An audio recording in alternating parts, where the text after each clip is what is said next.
This is JC Sutherland, Product Manager for M Audio. And what I'm going to show you in this video is how to set up the Trigger Finger Pro with Ableton Live. This is assuming that you already have Arsenal set up and you've already scanned all of your VSTs. If you haven't done that yet, please look at the Arsenal tutorial and we'll show you how to do that. What we have right here is the Trigger Finger Pro in its factory default state, which is the preset for Arsenal and a sequence for verse. What I'm first going to do is I'm going to load up the preset for Live and Arsenal.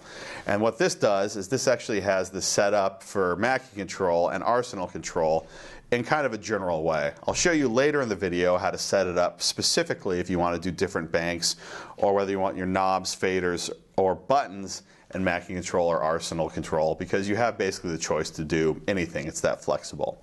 So I'm going to go over to Live and make sure all the preferences are right. In Live, make sure your audio preferences are already set up for whatever audio device you have. So on Mac, Core Audio, on PC, make it set up for your ASIO device. If you don't have an ASIO device on your PC, you're probably going to have pretty brutal latency when you're playing drums, so you do want to set it up for an ASIO device. In the MIDI sync window under Control Surfaces, go down and find Mackie Control. And make sure that your input is set for Trigger Finger Pro Mackie, and your output is set for Trigger Finger Pro Mackie.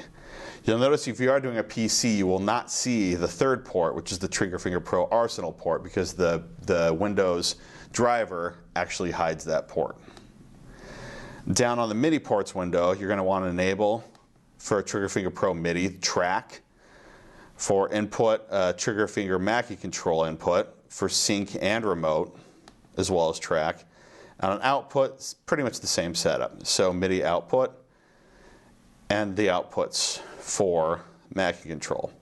So what we've done this right now is set this up so the Mackie control will communicate with Ableton Live, and also we'll be able to sync the hardware to Ableton Live, which is important because you'll notice when I get further on this DAW control cluster, you can actually clip launch in Ableton Live. So you'll want your sequencer and any clips that you're launching in Ableton Live to all be synced to the same clock.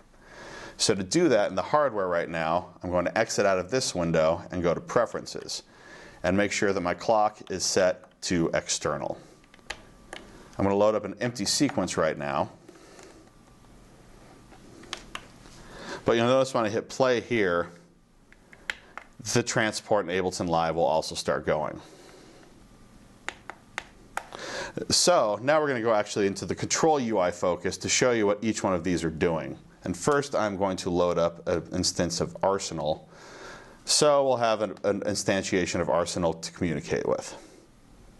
And I'll load up the room kit. Okay, we should be good to go there. I'll close that down. So I'm going to go into the control UI focus on the hardware. And right now I'm going to scroll up, so I'm looking at knobs.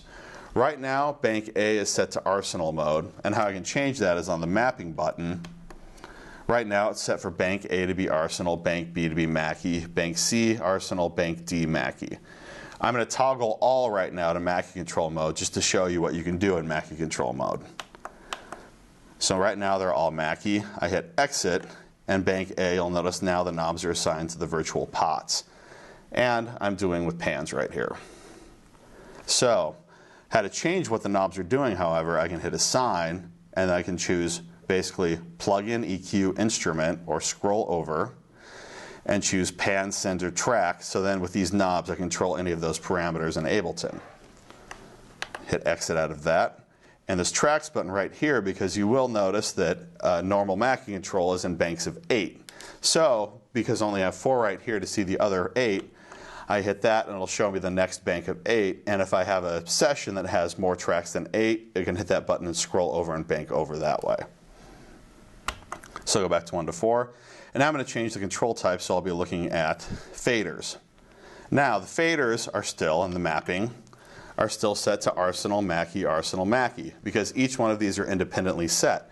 So if I wanted to, I could have all of my knobs controlling Arsenal, all of my faders controlling Mackie, or all of my buttons set to a MIDI mode, sending min-max values to a synth out of the MIDI out port, or any one specific. If I have a plugin that I really like doing, like toggle MIDI in and out, I can set that up manually if I'd like. So I'm going to do the same thing here that I did previously and toggle these all to Mackie, exit, and now you'll see it showing fader volumes. and it will refresh what's going on in the hardware. So if I'm choosing the fader in the software, you'll see the UI corresponds to that. These don't have flying faders, but they will catch up. So if this is down here and I have to go grab where the volume is in the DAW, and it'll catch up.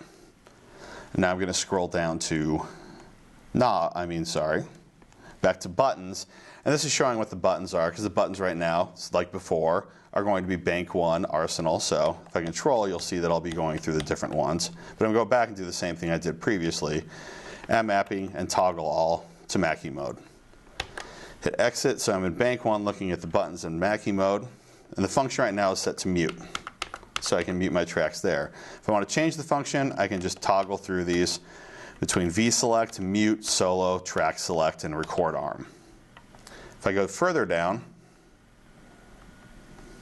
to the advanced section, this is where you set what your transport is set to and your cursor knob is set to. So the cursor goes between Huey and Mackie. Most DAWs will use Mackie. If you're a Pro Tools user, you'll set this for Huey. And the transport, you have a bunch of different options. MMC plus machine control, MIDI CC, Mackie, etc. I have it set to Mackie right now just because that's the simplest to set up. And like I said, showed you earlier, when I hit play, it hits play in the DAW, and the DAW is then telling the transport and locking the clock in the actual trigger finger. To show you how that works really quick, I'm going to set up a sequence for a 1-bar loop, turn on the metronome in live, and just put down a 4 on the floor so you can just see how this is synced. And I can increase the tempo in live. The trigger finger pro follows along. You'll notice I can scroll around in here, so if I had clips on these other tracks with the DAW, I could launch them and kill different. So you can do a lot of clip launching along with doing any sequencing that you have on the device. So to really, with next sequence mode and some of the advanced features in here you'll see in other videos, everything will be linked up very nicely, and you can use this as a very powerful, not only production tool, but a live instrument.